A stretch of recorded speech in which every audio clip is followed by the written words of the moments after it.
बाप और बेटे रूह कुदस के नाम से आमीन। खुदावंद की सलामती आप सब के साथ हो। 11 जनवरी 2025 बरोज़ हफ्ता। जो कुछ हम मुझसे मांगे वो हमारी सुनता है। हमारे लिए आज की पहली तिलावत मुक़द्दस यूहन्ना रसूल का पहला ख़त 5वां बाब 14वीं से 21वीं आयत। ऐ प्यारो, हमारा भरोसा जो हम उस पर रखते हैं वो यही है कि अगर हम खुदा के बेटे से उसकी मर्ज़ी के मुआफ़िक़ कुछ मांगते हैं तो वो हमारी सुनता है। और जब हम जानते हैं कि जो कुछ हम उससे मांगते हैं तो वो हमारी सुनता है, तो ये भी जानते हैं कि जो कुछ हमने उससे मांगा है वो हमको मिला है। जो कोई देखे कि उसका भाई ऐसा गुनाह करता है जो मोहल्लक गुनाह ना हो तो दुआ करे, और गैर मोहल्लक गुनाह करने वाले को ज़िंदगी बख्शी जाएगी। गुनाह ऐसा भी रहता है जो मोहल्लक है, इसके बारे में उसे दुआ करने को नहीं कहता है। तो हर एक नाराज़गी गुनाह ऐसा भी हो जो मोहल्लक नहीं होता। हम जानते हैं कि जो कोई खुदा से पैदा हुआ है वो गुनाह नहीं करता, बल्कि जो खुदा से पैदा हुआ है वो उसकी हिफाजत करता है और वो शरीर उसे छू नहीं सकता। हम जानते हैं कि हम खुदा से हैं और कि सारी दुनिया उस शरीर के काबू में है।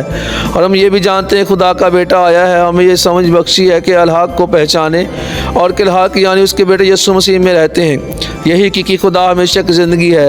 ऐ बच्चों, तुम बुतों से अपने आप को बचाए रखो। आमीन।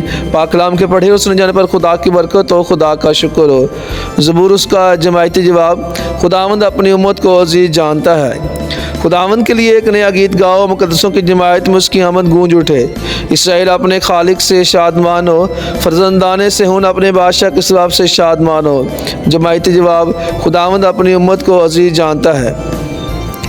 ये रक़्स के साथ उसकी हमद करें, खंजरी और बरबत के साथ उसकी मदद सराई करें, क्योंकि खुदावंद अपनी उम्मत को अजीज़ जानता है और गरीबों को फ़तेहमंदी से आरास्ता करता है। जमायती जवाब। खुदावंद अपनी उम्मत को अजीज़ जानता है। मुक़द्दसीन जलाल में खुश हों, खुशी से ललकारें और आराम करें। खुदा की सताइश उनके लबों पर है, उनके तमाम मुक़द्दसीन का ये फ़ख्र है। जमायती जवाब। खुदावंद अपनी उम्मत को अजीज़ जानता है। आमीन। नारे हम्द। Hallelujah hallelujah.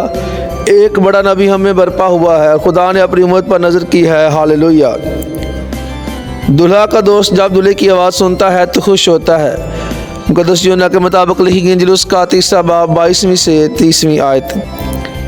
उस वक्त यीशु उसके शागिर्द यहूदिया की सरज़मीन में आए और वहाँ उनके साथ रहा और इस्तबाग देता था। और यूहन्ना भी शालीम के नज़दीक ऐनोन में इस्तबाग देता था, क्योंकि वहाँ पानी बहुत था। लोग इस्तबाग लेने आते थे, क्योंकि ना उस वक्त तक कारखाना में ना डाला गया था। पास यूहन्ना के शागिर्दों की किसी यहूदी के साथ हालत के बाद बहस हुई और उन्होंने यूहन्ना के पास आकर कहा, रब्बी, जो उर्दन के पार तेरे साथ था और जिसकी तूने शहादत दी, देखो इस्तबाग देता है और सब उसके पास जाते हैं। यूहन्ना ने जवाब में कहा, कोई आदमी कुछ नहीं पा सकता जब तक उसको आसमान से ना दिया जाए। तो मेरे गवाह हो कि मैंने कहा कि मैं आल-मसीह नहीं, मगर मैं उसके आगे भेजा गया हूँ। जिसकी दुल्हन है वो दुल्हा है। मगर दुल्हा का दोस्त जो खड़ा हुआ है उसकी सुनता है। दुल्हा की आवाज़ से बहुत खुश होता है, पास मेरी ये खुशी पूरी हो गई है। ज़रूर है कि वो बड़े लेकिन मैं घटूँ। आमीन। पाक कलाम के पढ़े और सुने जाने पर खुदा की बरकत हो, खुदा का शुक्र हो। आमीन।